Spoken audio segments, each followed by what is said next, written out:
আসসালামু আলাইকুম, সবাইকে অনেক স্বাগতম জানাচ্ছি নেট সিটি এডুকেশনের পক্ষ থেকে। আশা করি সকলেই ভালো আছেন। আজকে আমি আপনাদের জন্য বিশাল একটি সুবর্ণ সুযোগ নিয়ে এসেছি, সেটি হলো চায়না নিয়ে। আজকে আমি আপনাদের সবার সাথে কথা বলতে চাচ্ছি স্টাডি ইন চায়না। চায়নার জন্য কিন্তু আমরা অনেক কোয়ারিজ পাচ্ছি বা অনেকেই অনেক বিস্তারিত তথ্য জানতে চাচ্ছে ব্যাচেলর বা মাস্টার্স প্রোগ্রামের জন্য যেতে পারবে কি না বা কি ধরনের রিকোয়ারমেন্টস তাদের ফুলফিল করতে হচ্ছে। আজকে কিন্তু আমি আপনাদের সাথে এইসব নিয়ে কথা বলবো।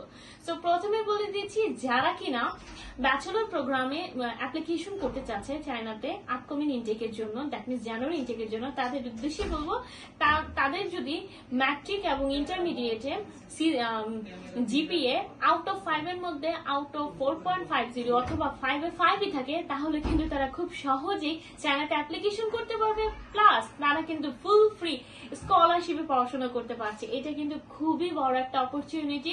দ্যাট মিনস তাদের কিন্তু কোনো টিউশন ফি লাগবে না, পাশাপাশি তাদের কিন্তু হোস্টেলও ফ্রি থাকবে। দ্যাট মিনস এখানে কিন্তু তাদের কোনো খরচ লাগবে না। আলাদা যেসব খরচ আছে টুকিটাকি, সেগুলো নিয়ে আমি আপনাদেরকে বিস্তারিতভাবে পরে জানিয়ে দেবো, কিন্তু কিছু খরচ থাকবে সেক্ষেত্রে।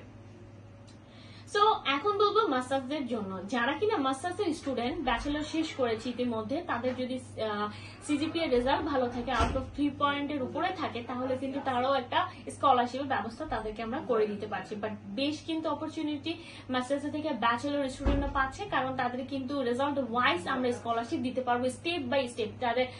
যাদের আছে 4 পয়েন্ট তারা কিছু স্কলারশিপ বেশ ভালো পাচ্ছে, যাদের আছে 4.50 তারাও কিন্তু ভালো একটা স্কলারশিপ পাবে। সো এই তো গেল স্কলারশিপের কথা। এন্ড রিকোয়ার্ড ডকুমেন্টস কি লাগতে পারে? রিকোয়ার্ড ডকুমেন্টস জাস্ট আপনাদের লাগবে 2 কপি ছবি, পাসপোর্ট অবশ্যই, বার্থ সার্টিফিকেট, আর আপনাদের একাডেমিক সার্টিফিকেট, ট্রান্সক্রিপ্ট। এই জিনিসগুলোই আমাদেরকে লাগবে মোটামুটি। এইগুলো দিয়ে আপনারা ইনস্ট্যান্ট শুরু করতে পারেন। এবং এখন অনেকের মনে প্রশ্ন আসতে পারে যে আপনাদের কি চাইনিজ ল্যাঙ্গুয়েজ জানতে হবে কিনা। It not necessary. আপনাদের অবশ্যই কোনো চাইনিজ ল্যাঙ্গুয়েজের বাধ্যকতা নেই যে জানতেই হবে। আমরা অবশ্যই আপনাদেরকে চেষ্টা করবো যারা ল্যাঙ্গুয়েজ জানেন, গুড অপরচুনিটি তাদের জন্য, কারণ তাদের জবের ক্ষেত্রে খুব হেল্প হবে। তাছাড়া তারা কিন্তু ওই দেশে যাওয়ার পর ল্যাঙ্গুয়েজ শিখে দেন তাদের কোর্সটা কমপ্লিট করতে পারছে। এন্ড এখানে কিন্তু আরো তথ্য রয়েছে, আরো খুঁটিনাটি বিষয় রয়েছে। আমি বলবো আমি আর ভিডিও বাড়াতে চাচ্ছি না। আপনারা যারা কিনা এইটা নিয়ে অনেক ইন্টারেস্ট আছেন, লাইক স্টাডি ইন চায়না, তারা আর দেরি না করে আজই যোগাযোগ করুন আমাদের সাথে। ধন্যবাদ।